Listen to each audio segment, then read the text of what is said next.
Welcome back in. An impromptu Clippers talk after dark. After I'm driving on the way home, and I heard some comments from Kawhi Leonard post game speaking with the media that perked my ears up. But made me go, this is something I've wondered about. Is it true? I think he just confirmed something for me. I'm Adam Osland. This is Clippers Talk. We're 163 days in. 163 days straight of Clippers talk for you. They just won by 35 over the Charlotte Hornets, 123-88. And I get back to Burbank. I wasn't planning on doing this. And on the way home, I'm listening to all the post-game audio.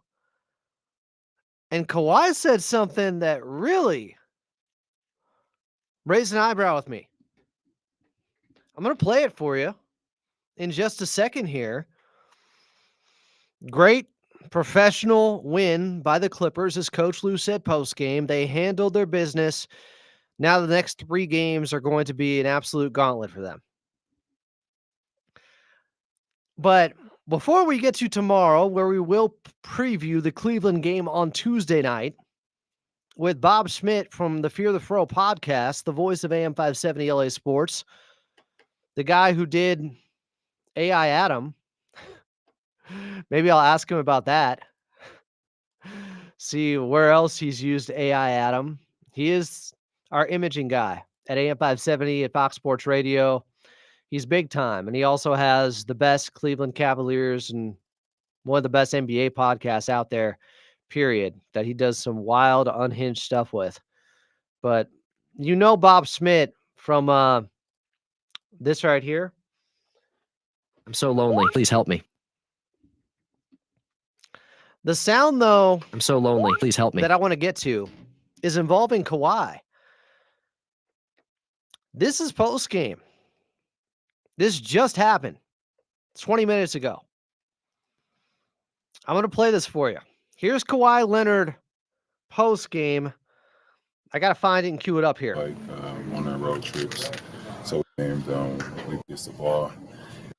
Useful is it for both you and James to kind of have that release valve in the middle if you guys do need to hit him and he can make plays for the shooters? Okay, Joey Lynn asked him about Ivica Zubats and how good he's been there. Great basketball. Not having a great summer. Joey Lynn is going to ask him something else, though, here that's going to take it down a different path, a different line of questioning. And then they were doing it on both ends. But, like I always say, we take this win tonight and enjoy it and try to get back to it tomorrow and see what we need to do. Have you made a concerted effort in recent? Okay, it's actually, I think, Justin Russo who starts this off. And enjoy it and try to get back to it tomorrow and see what we need to do. Have you made a concerted effort in recent weeks to kind of get to the rim a little bit more? Because it seems like you have just. So Justin Russo has been talking about how he's been scoring more points in the paint consistently as of late. So he's probably working on a story for this. It's smart. He's asked Kawhi about it. He asked Coach Lou about it. Here's Justin Russo to Kawhi Leonard post game. And this gets us to where I want to go with this because Kawhi said a couple things that I found very interesting tonight. Some weeks to kind of get to the rim a little bit more because it seems like you have just. First, not really. It's just going to come in time with me. First, he said, yeah, and then not really. It's just going to come in time when it comes to getting to the rim more, getting to the paint more. Not having a great summer of working on things. So it's everything is just in game, pretty much me working and, finding footwork and rhythm and space against who we playing with. But, I'd rather play than, have efficiency the way the last few years went. So just been working on my body and trying to make sure I'm available in the game. Okay. I want you to hear this again. I want you to hear this one more time. Because I've been thinking for a while, maybe the reason Kawhi doesn't look as sharp is because he's had to focus so much more on the rehab and the consistent conditioning and treatment on his right knee so it doesn't flare up, that it's taken away from him being able to practice and to train as hard as he would like to on the basketball court for him to be just as sharp as he was the last 2 seasons. He has sacrificed the on-court work because he's doing the off-court work in the training room with modalities or whatever they're doing to maintain him being able to play and just to keep his knee from flaring up. And that has been more the focus for him. Therefore, what you're seeing out there is a Kawhi Leonard that isn't at the peak of his powers yet because, first of all, he didn't have the normal summer to do all the training. And even while the season is going on, he still is having to do maintenance on the right knee all the time that takes him away from actually doing the court work that he'd like to do that would get him, at a higher level as a player. It's been great. For a team like that that's been on a roll. Enjoyed and, not having a great summer. Concerted effort in recent. Okay, here's the question again from Justin Russo. I always say we take this win tonight and enjoy it and try to get back to it tomorrow and see what we need to do. Have you made a concerted effort in recent weeks to kind of get to the rim a little bit more? Because it seems like you have. Just first, not really. It's just going to come in time with me. Not having a great summer, working on things. So everything is just in game pretty much. So he's having to do the training in game, get his reps there, which you'd have to get anyways because there's no way to mimic and to replicate, obviously, actual 5-on-5 at the NBA level. But he does bring up how he didn't get to do the work he wanted to do this summer. Not having a great summer, working on things. So everything is just in game pretty much with me working. And he's figuring it out kind of on the fly right now. Like we have heard with him going through this process, when he first came back, they called that like preseason for him. But he never got the same amount of training like he got in last year. Finding footwork and rhythm and space against who we playing with. But, I'd rather play than, have efficiency the way the last few years went. So just been working on my body and trying to make sure I'm available in the game. Okay. What he just said there, I'd rather play than, have efficiency and try to be more available for the games. I think what he's saying is he is sacrificing being a more in-tuned, sharpened player by not doing as much training, by not doing as much work, and he is one of the most maniacal, meticulous trainers out there. Nobody works harder than Kawhi, so he's had to ramp that part of it down because maybe that would cause his right knee to flare up if he worked too hard and did the stuff he normally works to be at his highest level. And he's sacrificing that to make sure he's just healthy enough and available enough to go out there and play, even if that means he's not as efficient of a player. That's what it sounds like here. Listen to this again. Finding footwork and rhythm and space against who we playing with. But, I'd rather play than, have efficiency the way the last few years went. So just been working on my body and trying to make sure I'm available in the game. I'd rather play than have efficiency. Listen to this again. I'd rather play than, have efficiency the way the last few years went. So just been working on my body and trying to make sure I'm available in the game. Just try to work on my body, make sure I'm available in the game. I'm pretty sure he's doing far more recovery stuff than he's ever had to do before and far less actual practice work, on-court training that would lead to a more efficient player, but he'd also risk the knee flaring up. So he's had to sacrifice the way he typically trains. My point is, we might be seeing a player that it's not that he can't get to that level, it's that it's tricky because if he does train that hard to get to where he was last season, the knee might swell up. Or there's just not enough time in the day to do that much training when he also has to do all this maintenance to make sure the knee doesn't flare up. So if you're wondering why Kawhi hasn't looked at that level yet, He's talking about sacrificing efficiency for just being available. So he may not be at a 10 because he can't train as hard as he used to, but he'll at least be out there and be at a 7 or an 8. He might not be the best version of himself because he can't put in the same amount of training and the work, but at least he's out there.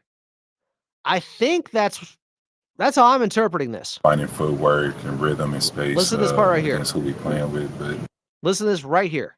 I'd rather play than have efficiency the way the last few years went. So just been working on my body.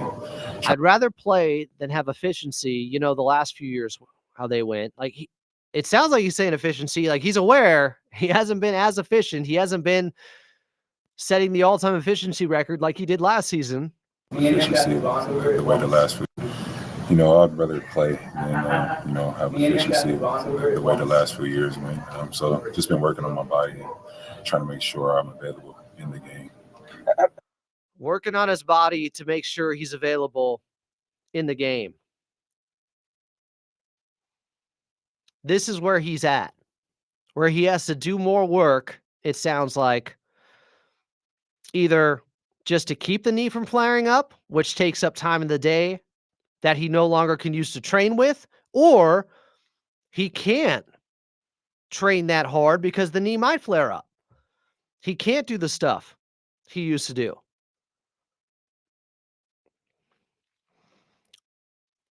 That's fascinating to me.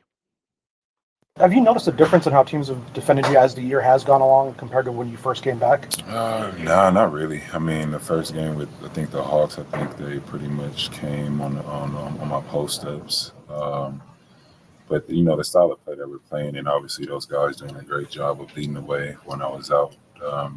Listen to Kawhi here, and this is why I titled this, "Is Kawhi taking a step back?" Listen to how he praises the guys holding it down while he's been out here. As he was asked a question about if he's being guarded differently now, he goes back to the first game he came back in against Atlanta and said, no, it's similar. They came and doubled then. Play that we're playing, and obviously those guys doing a great job of leading the way when I was out. They have the main focal point, and I'm just trying to do what I can to help, relieve James and Zoo, or even when Norm was playing, just to help them be better. So it's just coaching style change as well. Does it feel like? So it sounds like he's shifting into a different role based upon not being there to start the season, not being ready to go yet, based upon not being able to train the way he used to, and just the fact that those guys have been doing it longer this season. So he gets it. So you got to defer some. You can't come in and make demands, get me the basketball all the time, and totally disrupt things. Like it's the same as it always was. If he's not quite the same because he can't train the same way, and he understands it. Those guys have been doing the work and holding it down and have had them in this position. So here comes a question from Joey Lynn. This is really interesting here. It's just coaching style change as well. Does it feel like there will be a time when, you mentioned trying to fit in around those guys in your team, but you've also talked about, not necessarily trying to fit in, knowing who you are and who you need to be for this team. Do you feel like there will be a time when you do take that step and decide to be who you know you can be? So Joey's asking him basically, is there going to be a time where you turn up? Even though you've been deferential, even though you haven't been around as much, unfortunately, because of the knee issues, and the team has figured out another way to play. But you've also talked about, not necessarily trying to fit in, knowing who you are and who you need to be for this team. Do you feel like there will be a time when you do take that step and decide to be who you know you can be? I think I've been doing it already in a sense. Okay. He says, I feel like I've been doing it already in a sense to that question. And he has been taking more shots. If you look at the game logs and once Kawhi got back to normal minutes, he's been more aggressive. And what Justin Russo was talking to him about with getting into the paint more, he clearly has. All the numbers say he has. He's been attacking more. But he's been averaging 20 shots per game in March in his 7 games. In February, he was at just under 16. So I think that's what Kawhi means was saying, I've pretty much been doing that. But then he says something else. That step and decide to be who you know you I can be. think I've been doing it already in a sense. Like I said, it's not going to be the same because those guys started the season, and I'm happy with it. Listen to that. It's not going to be the same because those guys started the season, and I'm happy with it. It's just like coaching style change as well. All right, listen to the whole question Does it again. feel like there will be a time when, you mentioned trying to fit in around those guys into your team, but you've also talked about, not necessarily trying to fit in, knowing who you are and who you need to be for this team. Do you feel like there will be a time when you do take that step and decide to be who you know you can be? I think I've been doing it already in a sense. Like I said, it's not going to be the same because those guys started the season, and I'm happy with it. They're playing. It's not going to be the same because those guys started the season, and I'm happy with it. He seems comfortable with the fact that he's not going to be the focal point. It's not going to be the same. It's not going to be the way it was. That's why I titled this, Is Kawhi Taking a Step Back? Remember, before, like a month ago, when he was asked about, are you worried about stepping on anyone's toes as you come back? And he said, no, it's not like, we're a top seed or something like that. But now he's saying it's not going to be the same. I think I've been doing it already in a sense. Like I said, it's not going to be the same because those guys started the season, and I'm happy with it. They're playing. Him going, I'm happy with it, seems like he wants to make sure that he's taking a step back, anyone's toes, and that he knows what the deal is. And he's good with it. And he's not trying to turn this into a negative thing or a story or as a former star, sounding disgruntled or something like that. A current star has to shift his role on the team and can't do it. This is quite a revelation here. Do you feel like there will be a time when you do take that step and decide to be who you know you can be? I think I've been doing it already in a sense. Like I said, it's not going to be the same because those guys started the season, and I'm happy with it. They're playing great basketball, and whatever I could do, if it's my turn or if it's their possession to do something, then that's what it is. Whatever I can do, if it's my turn or if it's their possession, we're not getting the same alpha dog demanding to be the number one option every night type of Kawhi, it looks like, with the way he's talking here. Like I said, it's not going to be the same because those guys started the season, and I'm happy with it. They're playing great basketball, and whatever I could do, if it's my turn or if it's their possession to do something, then that's what it is. Maybe this is why early in that fourth quarter he was more passive against the Pelicans. I don't know.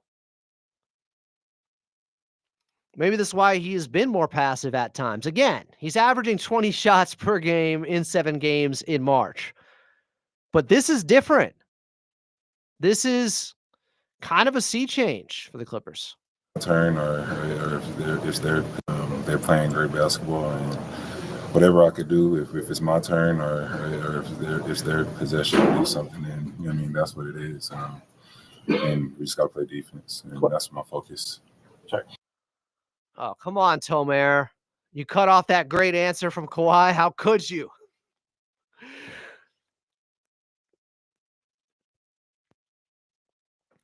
This is, I don't know, a changing of the guard moment. Now, maybe Coach Lue comes in and says, hey, wait a second. Record scratch. No. Kawhi, we need you to be the same guy. It's not different. Maybe that happens at some point where Coach Lou really sets the pecking order and says this is how it's going to be. But Kawhi here seems like, you know, he's resigning from being the general or something. Like, it's not going to be the same. I'll hear it one more time in context. Like coaching style change as well. Here it comes. Does it feel like there will be a time when, I mean, you mentioned trying to fit in around those guys into your team, but you've also talked about, not necessarily trying to fit in, knowing who you are and who you need to be for this team. Do you feel like there will be a time when you do take that step and decide to be who you know you can be? I think I've been doing it already in a sense. Like I said, it's not going to be the same because Now, he does say, I feel like I've been doing it in a sense at first, to taking more shots, to being more aggressive out there, to turning it up, to being the guy. So it's not a complete resignation of him being the number one. It's a little bit mixed here. Not necessarily trying to fit in, knowing who you are and who you need to be for this team. Do you feel like there will be a time when you do take that step and decide to be who you know you can be? I think I've been doing it already in a sense.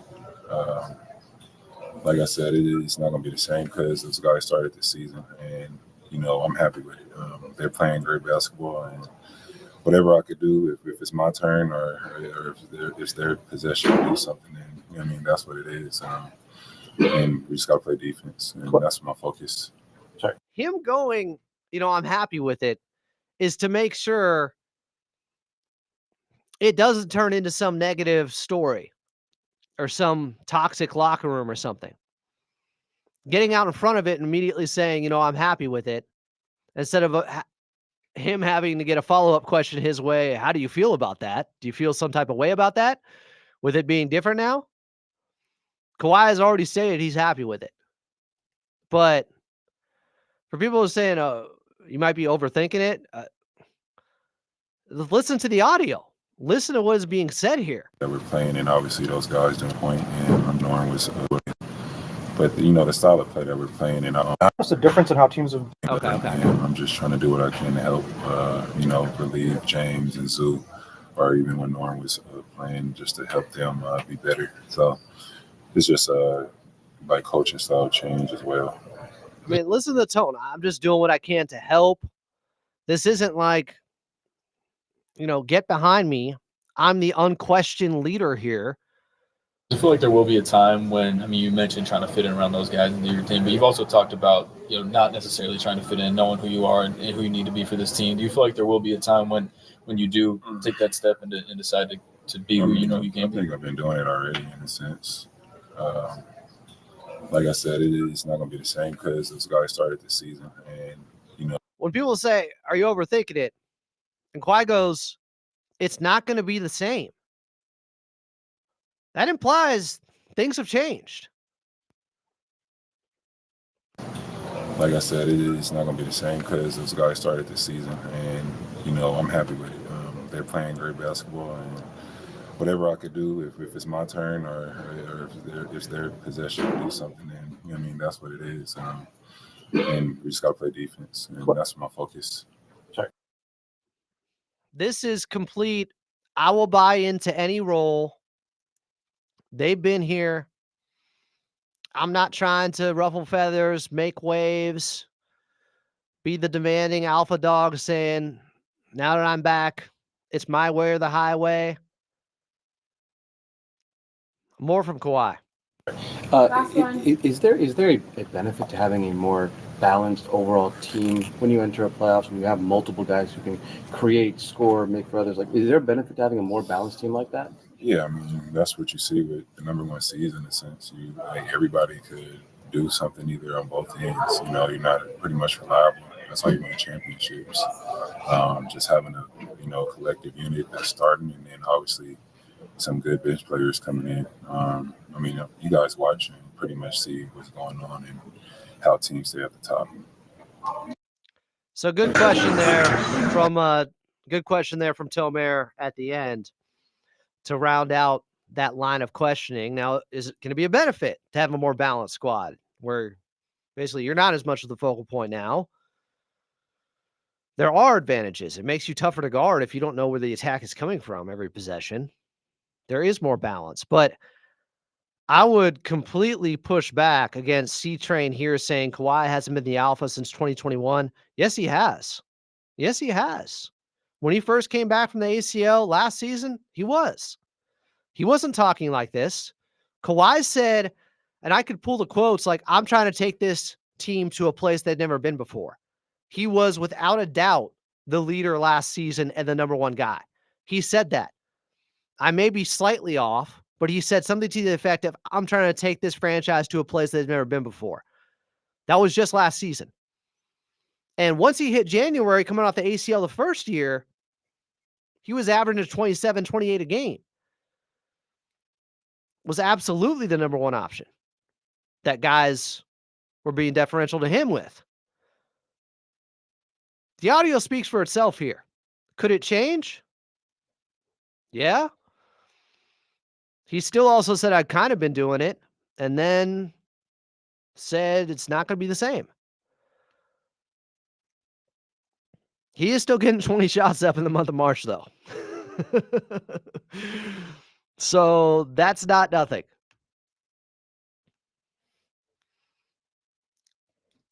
But I'm telling you,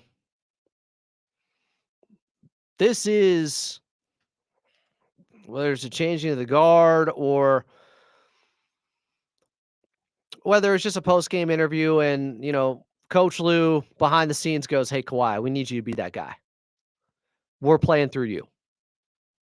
You're number one, always. And that changes the conversation. Okay. But right now, hearing this, it's meaningful to me. This is insightful. This is illuminating.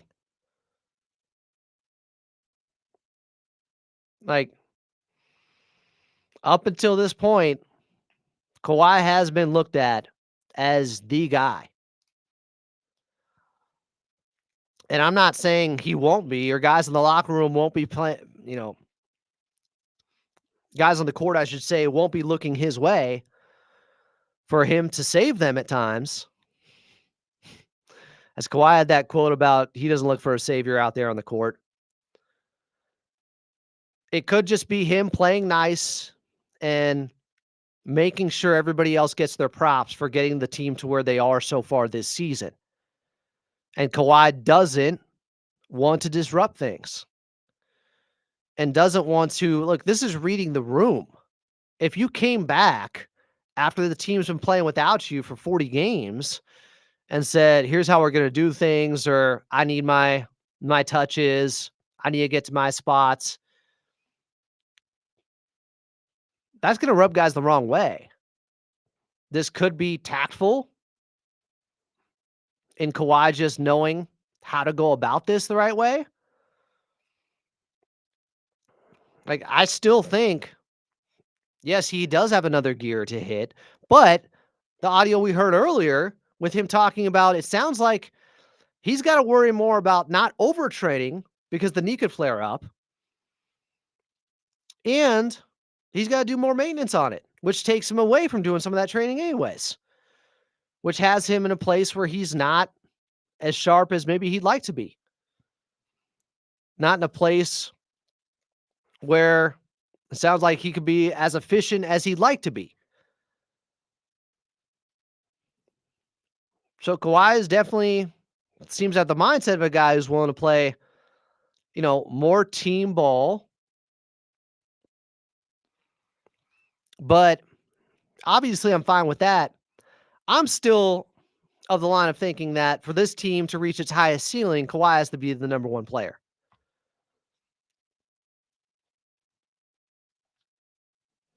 But maybe there's another way to go about it. And maybe he still will be at times, and he's still got the basketball at the end of the game against Sacramento and hit the game winner. But I'm just going through his words there and trying to figure it out. Because I have wondered for a while, not just about who's the number one leadership stuff, but if the injuries have gotten him to a point where off the court, he has to do so much work just to get on the court. And that work isn't the high level training that he'd like to be doing, which would have him sharper in the mid range, which would have him in more attack mode, because he just can't train like he used to, or else that could lead to problems with his knee. Seems like that could be the case here.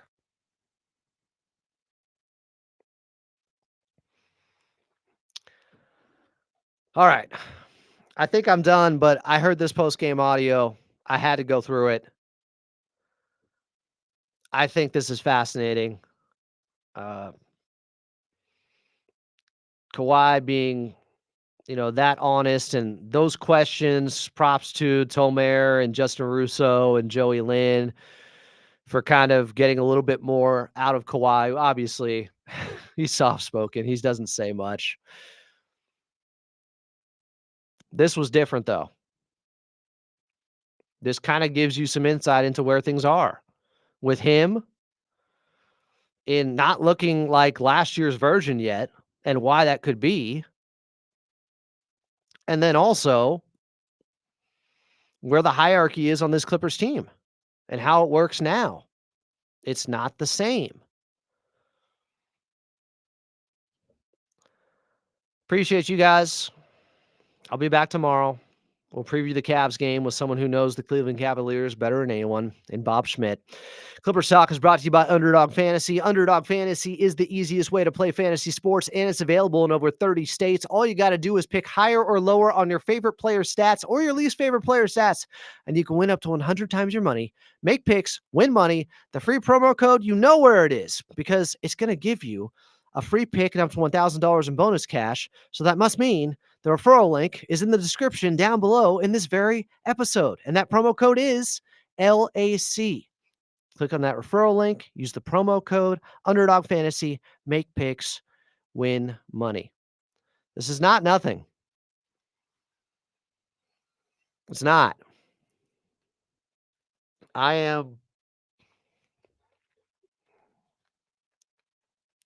probably be thinking about this all night. That's why it helped just to get it out here first. Toby can keep saying the same thing over and over again. Toby, you're turning into the guy from The Office that nobody likes named Toby. We'll talk to you guys tomorrow. I'm Adam Moslin. This has been Clippers Talk After Dark.